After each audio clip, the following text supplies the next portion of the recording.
क्या आपने कभी सोचा है कि अगर कोई एस्ट्रोनॉट अंतरिक्ष में खो जाए तो क्या होगा? अंतरिक्ष में कई सारे एस्ट्रोनॉट्स रेगुलरली आते जाते रहते हैं, पर इतने विशाल और अंधेरे जगह में गुम हो जाना कोई मजाक नहीं है। ये एक ऐसा सच है जिसके बारे में सिर्फ सोच के ही कई एस्ट्रोनॉट्स भी घबरा जाते हैं। बट सवाल ये है कि ये चीज है, एस्ट्रोनॉट्स इतना क्यों घबराते हैं? तो आइए देखते हैं कि क्या हो सकता है। अगर कोई एस्ट्रोनॉट धरती से दूर स्पेस में गुम हो जाए तो स्पेस एजेंसीज जैसे नासा के अपने सेफ्टी प्रोटोकॉल्स जरूर होते हैं जो ध्यान रखते हैं कि एस्ट्रोनॉट्स अगर स्पेस में बाहर निकले तो वो अपने स्पेसक्राफ्ट या स्पेस स्टेशन से संपर्क बनाए रखें। जैसे उदाहरण के लिए, अगर कोई एस्ट्रोनॉट इंटरनेशनल स्पेस स्टेशन से किसी भी काम के लिए बाहर निकले तो उन्हें स्पेस स्टेशन से अटैच किया जाता है 130 मीटर लंबे स्टील के बने हुए ब्रेडेड तेतर से, जो लगभग 600 किलो तक प्रेशर झेल सकता है। बट अगर ये चीज फैल हो गई और किसी कारण से टूट गई तो एस्ट्रोनॉट्स यूज कर सकते हैं जिसे कहते हैं simplified and for ever rescue. इसका मतलब होता है एक्स्ट्रा व्हीकल एक्टिविटी। ये एक इमरजेंसी जेट पैक सिस्टम है जो बेसिकली एस्ट्रोनॉट्स को एक कंट्रोल एक्सेलरेशन प्रोवाइड करता है स्पेस में, जिससे उन्हें इधर उधर जाने की मोबिलिटी मिलती है।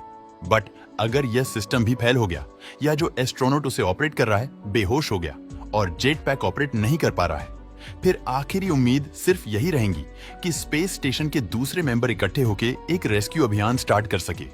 बट ये मिशन इतना आसान नहीं होगा क्योंकि ऐसा कोई भी स्पेसक्राफ्ट नहीं है जो इस तरह स्पेस में गुम हो गए एस्ट्रोनॉट्स को ढूंढ के वापस ला सके।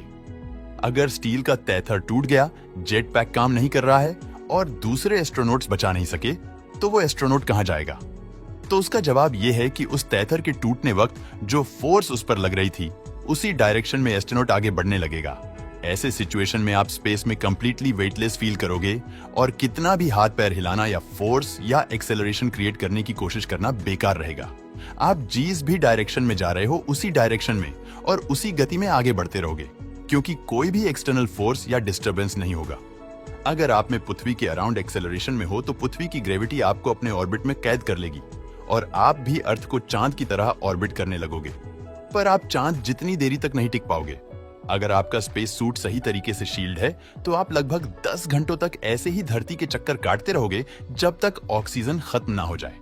बट अगर आपका स्पेस सूट डैमेज हो गया था जब आप स्पेस स्टेशन से बाहर निकले थे, तब इस सिचुएशन में आपकी जिंदगी ज्यादा छोटी हो जाएगी।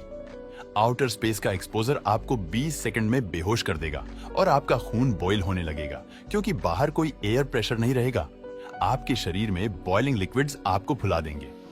आप अपने नॉर्मल आकार से 2 गुना ज्यादा बड़े हो जाएंगे और ये सब हो जाएगा सिर्फ कुछ मिनटों की देरी में। एक और पॉसिबिलिटी हो सकती है कि अगर आप एक सही एंगल और सही वेलोसिटी से पृथ्वी की तरफ बढ़ रहे हो तो आप पृथ्वी से कोलाइड भी कर सकते हो।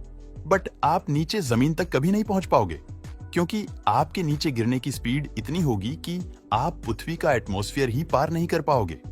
उतनी स्पीड में आपके बॉडी और पृथ्वी के एटमॉस्फेयर के बीच फ्रिक्शन क्रिएट होगा जिससे आप बर्न हो जाओगे। और यही रीजन भी है कि गिरते हुए जलते क्यों रहते हैं।